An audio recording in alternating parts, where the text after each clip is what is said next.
test this on us are like, have like an immediate, like, nope, no the hell you're not. And it's completely rational. It's completely reasonable given the history of Western medicine and its relationship to our people. So this vaccine trial is unfolding, and Africans are protesting in Johannesburg.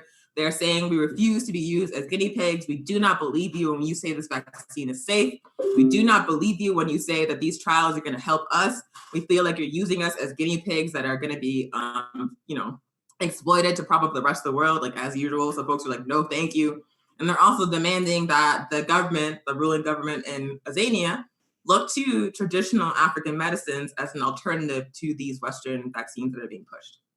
So we talked about a couple of times on the show that Madagascar has distributed COVID Organics, which is a drink that's made from Artemisia annua, and then also a number of other indigenous African herbs that Madagascar has claimed is a cure for COVID-19. Artemisia annua has been scientifically documented. Like there's like studies and like research showing that it is effective at both curing and preventing malaria and also treating the common cold. So there is like a scientific basis for some of these claims on the part of Madagascar, although there hasn't been research concluding that it's a decisive cure. So we're not going to say that's what it is. But COVID Organics is an example of what the Africans in Azania are demanding, showing that it's possible, basically. Showing that, medicines like developed in Africa from traditional African medicines, from indigenous African plants, are a reasonable treatment for pandemics, for viruses, for medical conditions. So we will definitely continue to follow the situation with this vaccination trial, these vaccination trails in Azania, and I am sure the protests will continue as well because African people are very, very aware of the relationship that Western medicine has to us, and we refuse to be quiet about it. Next things happening: a popular singer, Hachalu Hundessa, was killed in Ethiopia under mysterious circumstances. They were an extremely popular figure, and so protests have exploded across the country. Folks are demanding answers. Hachalu Hundessa was a Oromo, which is an ethnic group that has been systematically oppressed in Ethiopia. So they were like, this is the last motherfucking draw. We are tired of this. So they took to the streets, and in response, the neo-colonial Ethiopian government has responded with repression. They attempted to take his body so they could cover up the crime. They responded to the protests, the people taken to the streets, with force. They sent out the military, they sent out the police, and attack people with live weapons. And they also shut down the internet to attempt to stop the uprising by cutting off communications. So the internet was shut down on June 29th.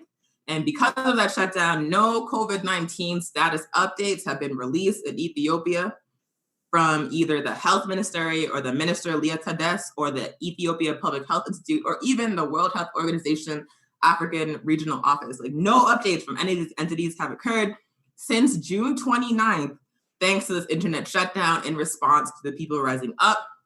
And this is happening, of course, against a backdrop of a pandemic, So definitely a really intense situation unfolding in Ethiopia that we have seen actually spilling out into the diaspora.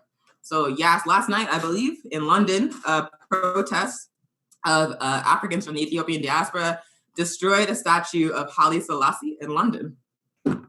The reason they destroyed that statue is because Haile Selassie's administration, his reign or whatever, systematically oppressed Oromos. They said that their religion was banned, their language was banned, their cultural practices were banned, and they were persecuted.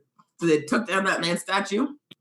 And this is particularly important because the singer that was killed, Hachalu Hundessa, had many, many songs focused on the particular struggle of Oromo people within Ethiopia. He had been a prominent voice for them. He was a leading voice in anti-government protests in Ethiopia, led by those folks that led to a change in leadership in the Ethiopian government in 2018. So this man was a really celebrated political figure among an oppressed minority in Ethiopia, and then he was killed under mysterious circumstances. People demanded answers. In response, the government sent bullets and shut down the internet during the pandemic. So that's what's going on in Ethiopia, and we'll continue to give y'all updates. Again, unfolding against a backdrop of a pandemic, we see instead of the government responding with transparency, Instead of the government attempting to work with the people and give them answers they're demanding, instead the government attempts to, control the situation from the top, take away their access to information, and attack them physically. And that is not the correct response. And a response like that will always be met with resistance. Other things happening on the continent is drive-through testing, and random testing on city streets is now being implemented across Rwanda. And also COVID-19 positive cases are slowly and steadily rising across the continent. So we'll continue to update y'all about what that looks like on each segment of the show every week, but that is the African World Updates. Last segment, actually, no, I lied. It's like the third to last segment. So next segment, we want to talk about what's going on here in New Mexico politically, here in occupied Tiwa territory. There's quite a bit.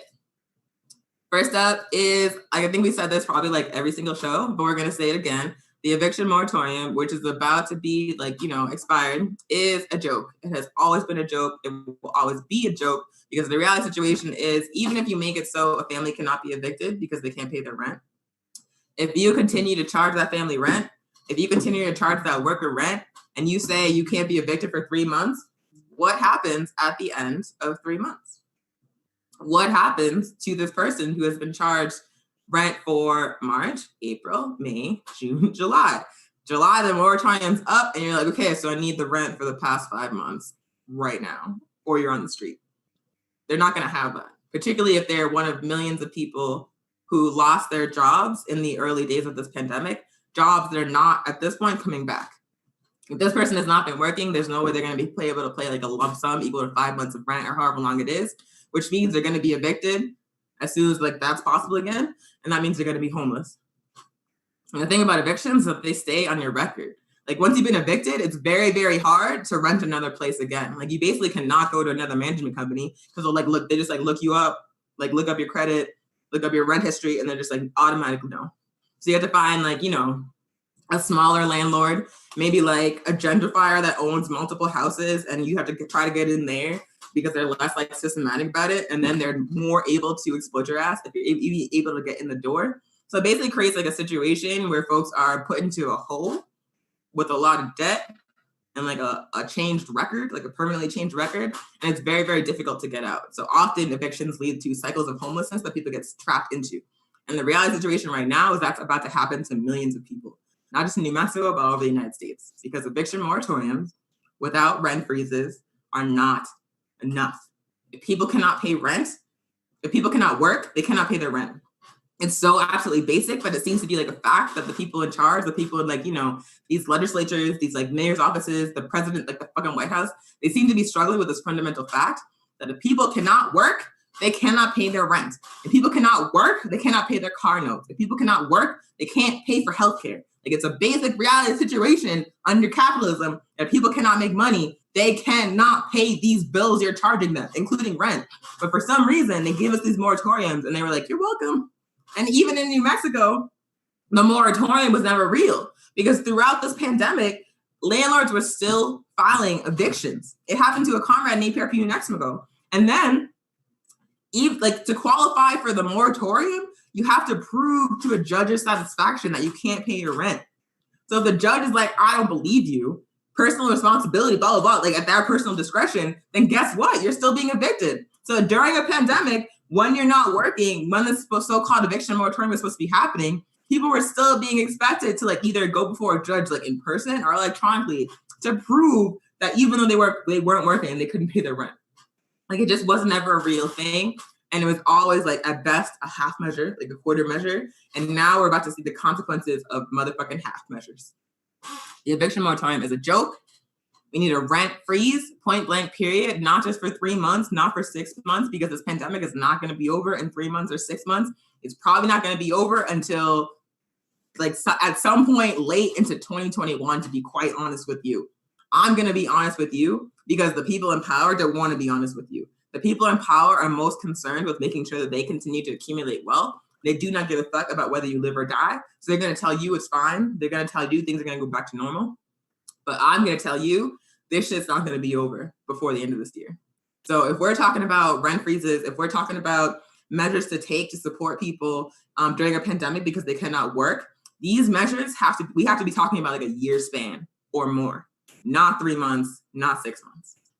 The eviction moratorium was a joke. We need a rent freeze in New Mexico, and it needs to be long term. Other things happening in the fine state of New Mexico. It's not a fine state. It's a settler state. It's like the United States. Forget I said that. But the other things happening and organizing here is that there are rising calls to defund and abolish the Alpharetta Police Department, supported by many, many organizations doing incredible work here in occupied Tiwa territory. We definitely like support, like it's positive. It's a positive demand that folks are like, we do not need police. We do not need millions of dollars of the city budget to be spent on police. We do not need y'all. You're coming into our communities and killing us. We want to decide what safety looks like. We want to decide what we need to keep our people safe. That's positive. That is great, especially considering like 6 years ago, the conversation was like about body cameras. It was about reforming the police. Now the conversation is about how we don't need police, and that is positive leftward movement.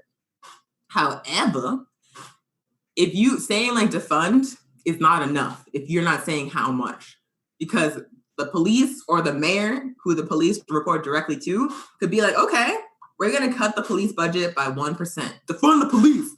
Technically, they gave you what you asked for, right? Because you weren't specific. So there has to be like a particular threshold that people define for what the funding looks like. Because 1%, 5%, 10%, not going to cut it. Me personally, I think the police deserve no motherfucking money. For me, the threshold is 50%, like cut their budget in half or more. But in any case, like all these campaigns that are being organized, demanding that resources be moved from police departments to other social service programs, need to be specific about how much money and about where that money should go. Another really important criticism of defund the police strategies that I've seen is that they oftentimes call for, resources to be moved from police into things like, the Department of Child Services or Family and Health Services, or, any number of existing social services within, the capitalist state. The problem is that child welfare, and I am saying this as a child of a single African mother that was frequently persecuted by CPS, child welfare is not the agency that you give money to if you want to actually improve the conditions of the folks that are being targeted by the police.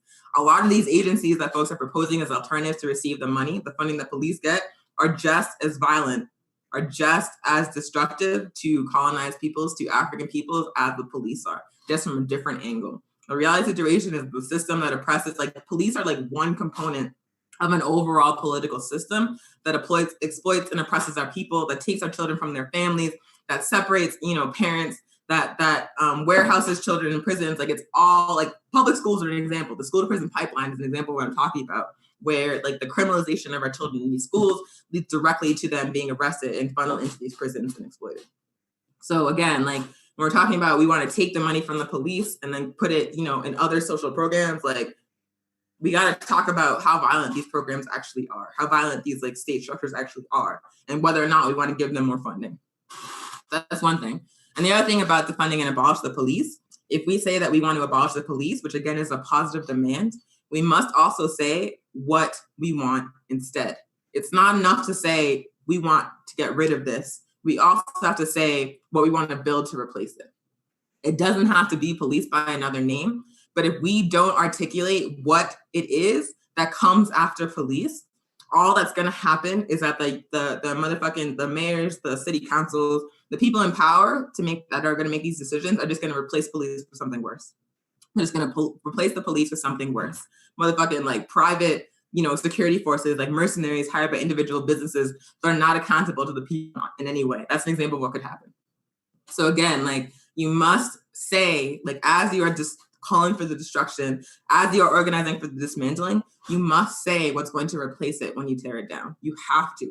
And then you have to organize just as hard for that alternative. You have to build that alternative, because if you do not do that work, the enemy is going to replace what you tore down with something worse. And we've seen this over and over and over again.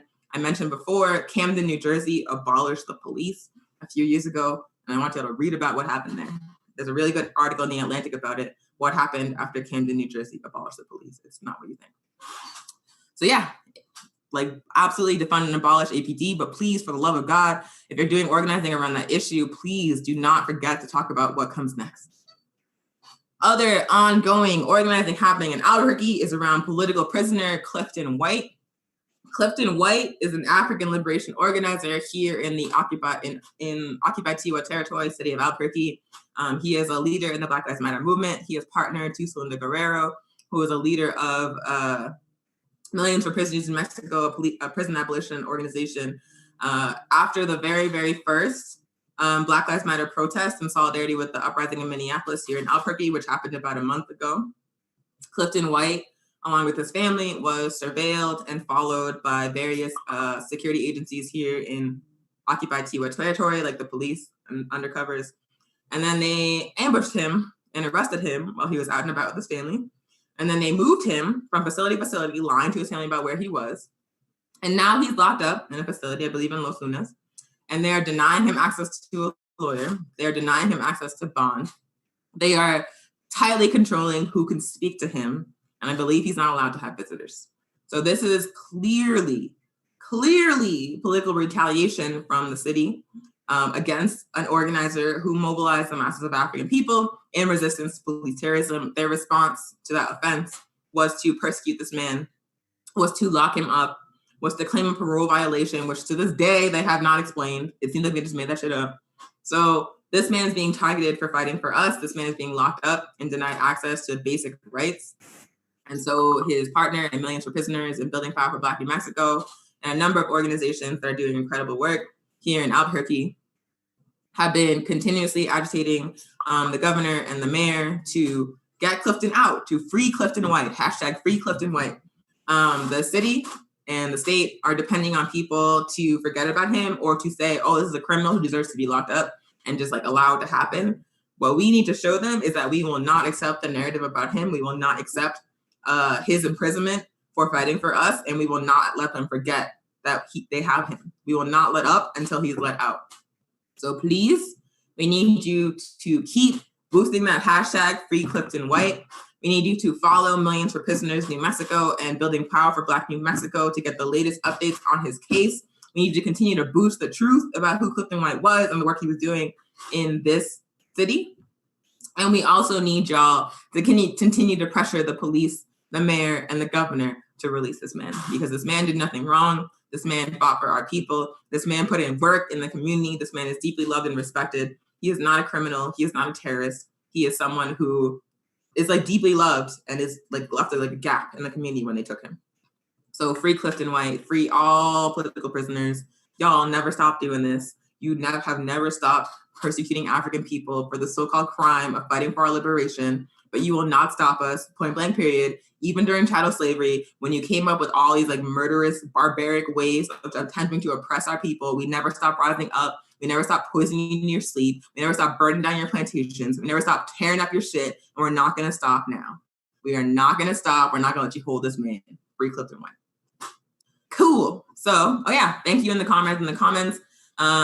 If you want to call Governor Michelle Lujan Grisham and let her know that what they're doing to this man is raggedy and racist, you can call her at 505-476-2200. Again, that number is 505-476-2200 to contact Governor Michelle Lujan Grisham, the governor of New Mexico, and let her know to let this man go, you racist ass hoe.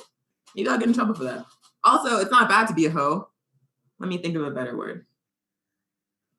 You racist ass settler. Anyway, next segment of the show, we want to talk about local organizing happening to support people during COVID-19.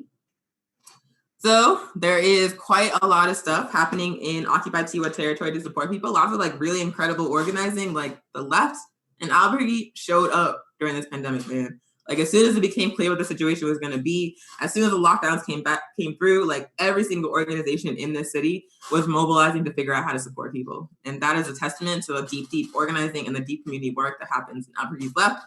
And everybody should be super proud of themselves. So things that are happening is APRP New Mexico, of course, has our community defense program where we are delivering supplies like food and PPE and medical and medicines and treatments and stuff like that to elders and African families in occupied Tiwa territory. We've been doing that since March. We have served dozens of people We have built deep connections. We even recruited one of the elders. So we are doing really, really great work, and we're doing it with an extremely small team. I think there's 8 of us now, because we're growing, and there's going to be 9 soon, because we're lit. But it's like a pretty small team, and we're doing like an incredible amount of work. We're delivering groceries every week. We're doing the show every single week. We're continuing our political education events. We're building connections with other struggles. We're in all kinds of coalitions. Like, we do like a lot. Oh, and also we do security support for all kinds of African community events in Albuquerque. So we are doing a lot of stuff, and there's not that many of us. And we are at this moment actively recruiting to get folks involved in our chapter. We want you. Like, if you're an African watching this show, particularly if you're in occupied Tiwa territory, but anywhere in the world, we need you in the African People's Revolutionary Party right now. We need you in the fight with us. We need you helping us to build the party. We need you helping us to build independent political power for African people in New Mexico, and also to help us build the Pan-African movement in the United States. So if hearing that makes you feel like energized, if hearing that makes you think like, how can I contribute? Please, please, please get in touch with us. You can email us at aprepnewmexico@gmail.com. You can call us at 505-295-0008, and we will get you an orientation. We will educate you about the APRP. We'll answer your questions about the organization and our day-to-day work and about what's expected of you, and we will get you actively involved in this ongoing work to build self-determination for African people in occupied Tiwa territory. You can help us build better conditions for our people. You can help us prepare our people for the coming wave of pandemics. Because like I said, and like Kendra said, this is not the last time this is going to happen. These pandemics are going to keep happening. They're going to keep most impacting our people and indigenous people, which means every single African revolutionary organization has a responsibility in this particular moment to be doing work to build our people's capacity to survive what's coming next. And that's precisely what APRP New Mexico is doing. That's precisely what the APRP is doing. And if you want to contribute to that work as an African person, then we need you in the organization today. So please contact us. Also, if you are not an African person, but you want to support this work because you are our CARMAT and you love us, then you can absolutely donate. We accept donations of shelf-stable foods, PPE like masks, and also like supplies like gloves and plastic bags that we need to make the care packages themselves. We're always taking those kind of donations. To coordinate that, just contact us at 505-295-0008 or email us at aprepnewmexico@gmail.com.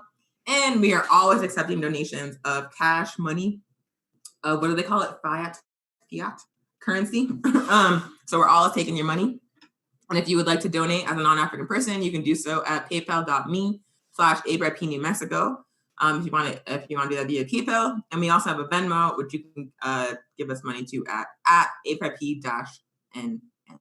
The Venmo again is at aprep-nm.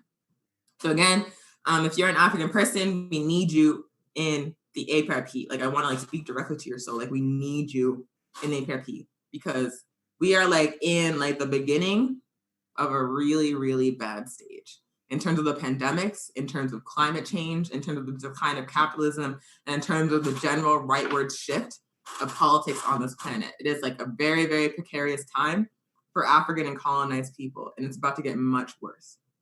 We already saw that we're dying by the thousands during this pandemic, and I'm telling you right now, it's going to get worse.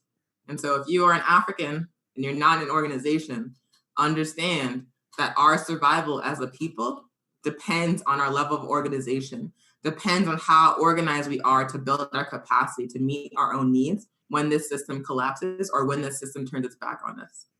Whether or not our people survive what's coming depends on how organized we are to resist it. So if you as an African person are not in an organization, then you are not contributing to building that solution. The only way that we are going to make it through this as a people, the only way that we're going to survive the next period to be able to fight on and to be able to ultimately liberate ourselves and our land is if every African person joins an organization fighting for our people and helps us build our capacity to survive what's coming next. So get your ass off the sidelines. It's not an option to just watch anymore. It's not an option for you to say, I'm just going to do me and not worry about it. Because I promise you, if you try to do this by yourself, you're going to fail. The system is stacked against us. We need each other. We need to be organized to resist it. We organize to protect our people. So join an organization, even if it's not the APRP, join any organization to fight for African people. Anywho, other organizing that's happening in Albuquerque to support people during the pandemic. Of course, Albuquerque Mutual Aid has now fed, at this point, like I believe like thousands of families in the Albuquerque, like the greater Albuquerque area, is making deliveries every single day to feed folks throughout Albuquerque, folks of all nationalities. If you are a person who needs support, who's looking for a care package, delivery of food or supplies, you can go to ffol.org/mutual aid to request help. If you're a person who would like to support that work, because just like the APRP, Albuquerque Mutual Aid is just like community members coming out of their pockets to take care of each other. Like there's just no grant funding. We're not nonprofits. There's no like rich benefactor in the wings, because the work that we do does not get rich benefactors. So again, like these are just regular people organizing to keep our community safe. And so that work needs to be supported by the grassroots, by the masses of people. So please, even if you don't need a care package, go to ffol.org/mutual aid. And there you'll find out how you can donate to support this work. Also, our comrades at Free Access to Movements, FAM, hosts a sing-along every single Saturday at 3 p.m. Mountain Time. FAM is a childcare collective that started here in Albuquerque a couple of years ago. And when we used to have in-person events, FAM would be at every single one, taking care of the babies, because childcare is a part of accessibility. Childcare should be mandatory at every single revolutionary, every single leftist event. Like it should not even be a question. Like some of the most militant people I know, some of those like the most powerful organizers that I know, like the strongest revolutionaries, are single African mothers. Single African mothers who would be systematically kept out of spaces if not for childcare, if not for intentionally making them like child-safe spaces. So FAM does incredibly important work for the struggle. And we definitely recommend that folks support Free Access to Movements, FAM, Childcare Collective, and any kind of childcare collectives that are emerging in your city, in your social justice movements, because childcare is a part of accessibility. Making spaces open to children and mothers and parents is a part of this work. We need them in the revolution, and FAM is making that possible. So tune into their sing-alongs on Saturdays at 3 p.m. Mountain Time. And follow them on Facebook, Free Access to Movements, or FAM is how you can find them. And also, of course, our comrades at the job. Oh yeah, Monica saying Albuquerque Mutual Aid has served 11,000 community members. 11,000 people have been fed on occupied TOI territory thanks to community members self-organizing to build up this program to distribute food. And again, this is coming from donations and out of their pockets. No grants, no nonprofit funding, no foundations, no corporate funding, just regular people building something that they saw was needed. So please support that work.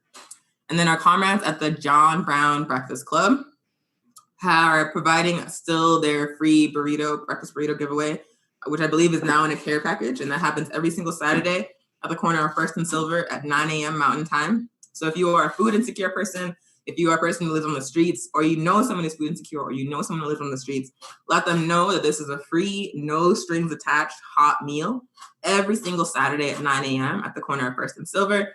And the comrades of John Brown Breakfast Club consistently do, like they fed, I'm pretty sure, hundreds of people at Juneteenth for free. They provided the food.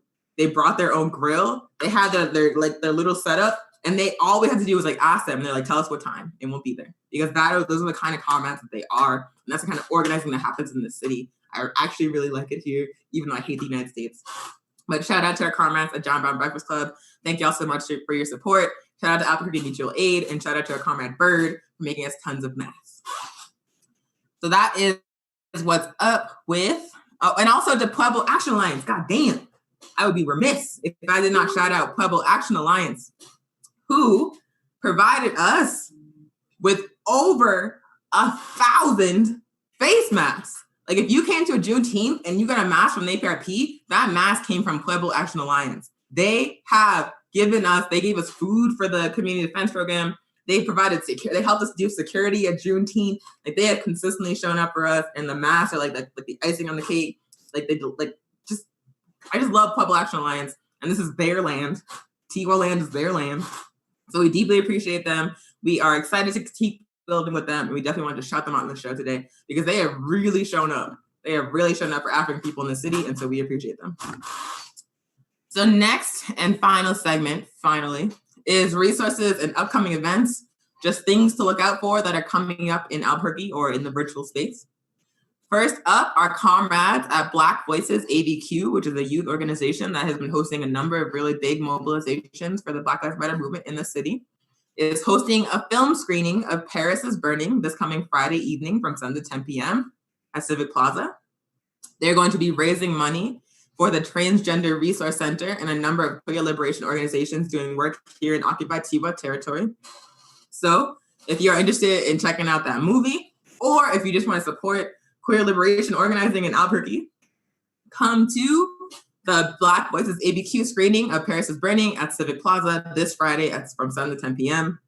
It's going to be like set up. They're going to have like seating set up, social distance. They're going to have like different tiers of snacks that you can like donate funds to get. They're going to have masks. There's going to be security from the APRP because that's what we do. We keep people safe. So it's going to be a cute time, and we definitely recommend that you come through.